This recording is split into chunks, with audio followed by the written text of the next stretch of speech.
দীর্ঘ ১৯ বছর পর দুর্গাপুর এক্সপ্রেসওয়ের ধারে সিঙ্গুর আজকে রাজনৈতিক দিক থেকে প্রত্যেকের নজরের মধ্যে রয়েছে। ১৯ বছর আগেও যখন সিঙ্গুরে যখন আন্দোলন চলছিল, জমি রক্ষার আন্দোলন চলছিল, তখন ঠিক এই জায়গা যেখানে আমি দাঁড়িয়ে রয়েছি, এই জায়গা বারবার ধরে সরগরম হয়েছে রাজনৈতিক কারণে এবং ধারাবাহিকভাবে বিগত কয়েক বছর ধরে যদি রাজনৈতিক দিক থেকে দেখতে পাওয়া যায়, বারবার ধরে এই জায়গা এবং এর সঙ্গে যে জমি রয়েছে সেই জমি আন্দোলন বারবার ধরে আলোচনার কেন্দ্রবিন্দুতে উঠে এসেছে। ঠিক দুর্গাপুর এক্সপ্রেসওয়ের ধারে যেখানে জমি রক্ষার আন্দোলনের বিভিন্ন রাজনৈতিক কর্মকাণ্ড এত বছর ধরে দেখতে পাওয়া যেত, ঠিক সেই জমির মাঝেই দেখতে পাওয়া যাচ্ছে যে প্রধানমন্ত্রী নরেন্দ্র মোদী সেখানে তার যে প্রশাসনিক কর্মসূচি এবং রাজনৈতিক কর্মসূচির যে জায়গা রয়েছে সেই মঞ্চ তৈরি করা হয়েছে। ফলে সে কারণে বহু বছর বাদে ফের নতুন করে ২০২৬-এর বিধানসভা নির্বাচনের আগে ভীষণ রকমভাবে রাজনৈতিক চর্চাতে সিঙ্গুর উঠে আসতে শুরু করেছে। একটু স্বল্প পিছিয়ে যদি আমরা যাই তাহলে যদি দেখি, তাহলে সেটা হচ্ছে ২০২৪-এর যে লোকসভা নির্বাচনের যে ফল, সেই লোকসভা নির্বাচনের ফলের ক্ষেত্রে দাঁড়িয়ে এই সিঙ্গুরের যে জমি, সেখানে সিঙ্গুর বিধানসভা এবং তার সঙ্গে লাগোয়া হচ্ছে যে হরিপাল বিধানসভা, একটি হচ্ছে হুগলি লোকসভা কেন্দ্রের অন্তর্গত, অপরটি হচ্ছে আরামবাগ লোকসভা কেন্দ্রের অন্তর্গত। দুটো জায়গাতেই বিজেপির যিনি প্রার্থী ছিলেন তারা পিছিয়ে পড়েন, তারা অনেকটাই পিছিয়ে রয়েছেন। যদিও ২০১৯-এর লোকসভা নির্বাচনে এই সিঙ্গুর থেকেই বা এই হুগলি লোকসভা কেন্দ্রতেই দেখতে পাওয়া যায় যে বিজেপি জয়লাভ করেছিল, যদিও ২০২১-এ এই আসনকে পুনরায় উদ্ধার করে নিতে পেরেছিল হচ্ছে তৃণমূল কংগ্রেস শিবির। আজকে যে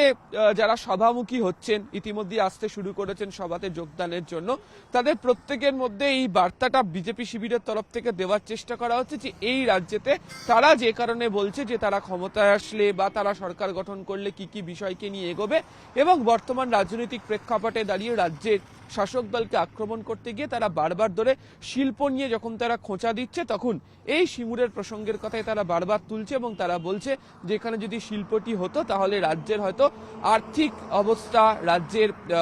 পরিকাঠামোগত অবস্থার হয়তো অনেকটা বদল লক্ষ্য করতে পারা যেত। তবে এই সিঙ্গুরের এই সভাকে ঘিরে পাল্টা যে রাজনৈতিক ইস্যু, সেটাও তৃণমূল কংগ্রেস তৈরি করে ফেলেছে এবং তাদের বক্তব্য এই সিঙ্গুরের মাটিতে, এখানেই মঞ্চ করে যখন জমি রক্ষার আন্দোলন হয়েছিল, তৎকালীন বিরোধী নেত্রী মমতা বন্দ্যোপাধ্যায় যখন করেছিলেন, সেই সময় দাঁড়িয়ে বিজেপির তৎকালীন যিনি সভাপতি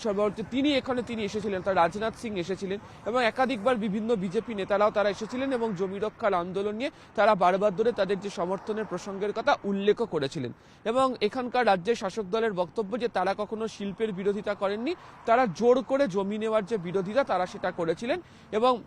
তার যে ফল রাজনৈতিক দিক থেকে সেটা লক্ষ্য করতে পারা গেছে। ফলে আজকে প্রধানমন্ত্রী নরেন্দ্র মোদী যখন সভা করবেন, অবশ্যই এই শিল্পের প্রসঙ্গের কথাকে তারা তুলে আনবেন, কিন্তু এই শিল্পের প্রসঙ্গের কথা তুলে আনতে গিয়ে সেই সময় তাদের ভূমিকা এবং বর্তমান সময়ের যে ভূমিকা, সেই ভূমিকার ফারাক কিভাবে করবেন সেটা নিয়ে রাজনৈতিক মহলের অবশ্যই নজর রয়েছে। দ্বিতীয়ত হচ্ছে যে সিঙ্গুরের মাটিকে তারা ব্যবহার করতে চান এ কারণেই, তার কারণ হচ্ছে এমন একটি রাজ্যের রাজনৈতিক পটভূমি বদলের জায়গা হিসেবে সিঙ্গুর, নন্দীগ্রামের মতো জায়গা অভিহিত হয়ে আছে, যেখান থেকে কোনো বক্তব্য রাখলে তার একটা গোটা পরিচয়, তার একটা গোটা ব্যাপ্তি গোটা রাজ্য জুড়ে এবং দেশীয় রাজনীতিতে পড়তে পারে। ফলে এই জায়গাকে এই কারণেই বাছাই করা হয়েছে, সেখান থেকে তারা যে বক্তব্য রাখবেন সেই বক্তব্যের প্রেক্ষিতে যাতে গোটা রাজ্যের মানুষের কাছে শিল্পকেন্দ্রিক অবস্থানের ক্ষেত্রে তাদের বক্তব্য কি সেটা সহজে পৌঁছে দিতে পারা যায় এবং সে কারণে সিঙ্গুরের মতো জায়গাকে বাছাই করে নেওয়া হয়েছে। কিন্তু গত কয়েক বছরের যে নির্বাচনী যে ফলাফল, সেই ফলাফল যেটি বলছে, সেখানে দাঁড়িয়ে তৃণমূল কংগ্রেস এই জায়গাতে তাদের সাংগঠনিক দিক থেকে শক্তিশালী থেকেছে, তারা এখান থেকে বারবার ধরে নির্বাচনে জয়লাভ করেছে, তো সেই ভূমিকা বজায় তারাও রেখেছে। ফলে এক্ষেত্রে দাঁড়িয়ে প্রধানমন্ত্রী নরেন্দ্র মোদীর এই সবার ক্ষেত্রে ২০২৬-এর বিধানসভা নির্বাচনের আগে বিজেপির যে রাজনৈতিক অবস্থান সেটাই কার্যত স্পষ্ট হতে চলেছে এবং শিল্প ইস্যুতে তারা কিভাবে এই রাজ্যের শাসককে বিঁধতে চায় সেটাও আজকে দেখার। প্রশাসনিক ক্ষেত্রে দাঁড়িয়ে উল্লেখযোগ্য হচ্ছে আজকে সাঁতরাগাছি থেকে তাম্বারাম অমৃত ভারত এক্সপ্রেস, শিয়ালদা থেকে বেনারস অমৃত ভারত এক্সপ্রেস, হাওড়া থেকে আনন্দ বিহার অমৃত ভারত এক্সপ্রেসের সূচনা তিনি করবেন। এছাড়া জয়রামবাটি, মায়ের বাড়ি বলে পরিচিত তীর্থক্ষেত্র, সেখান পর্যন্ত আজকে ট্রেন যাত্রার সূচনা করা হবে এবং অবশ্যই এই জেলার ক্ষেত্রে হুগলির ক্ষেত্রে গুরুত্বপূর্ণ সেটা হচ্ছে বলাগড়। সেখানেও হচ্ছে কলকাতা বন্দরের একটি পরিকাঠামো শিলান্যাস তিনি করবেন, রোড ওভারব্রিজের শিলান্যাস করবেন এবং সেটা কলকাতা বন্দরের কার্যত লজিস্টিক হাব হিসাবে বলাগড়ে তৈরি হতে চলেছে, যেখান থেকে আগামী দিনে বন্দরের বিভিন্ন কাজকর্ম পরিচালনা হবে, যাকে ঘিরেও অ্যাংসিলারি বা অনুসারী শিল্প গড়ে ওঠার